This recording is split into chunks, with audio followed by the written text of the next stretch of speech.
বন্ধুরা, তো আমি আছি এখন তারাপীঠে। তো জয় মা তারা সবাইকে জানাচ্ছি। আর এই দেখো সকাল সকাল কত মানুষের ঢল নেমে গেছে। আর আরও সকালেই মানে আমি উঠেছি আজকে 4:30টার সময়, তখনই দেখছি সব মানে দোকানপাট খোলা হয়ে গেছে, কত মানুষ পুজো দিতে যাচ্ছে।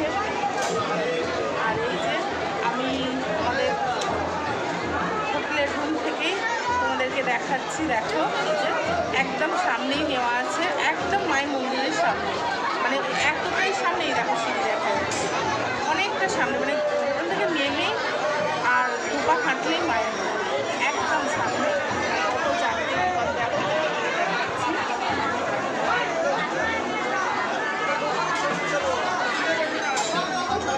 আমাদেরকে দেখে অনেকটাই খুশি হলাম, তোমাদের দেখাতে পেরে, মায়ের মন্দির দেখাতে পেরে। তো চলো এবার 9টার সময় রুম ছেড়ে দেবো, যাবো হচ্ছে ম্যাসেঞ্জার, সেখানে তোমাদের কিছু ভিডিও দেখাবো। সবাই ভালো থাকবে, টাটা।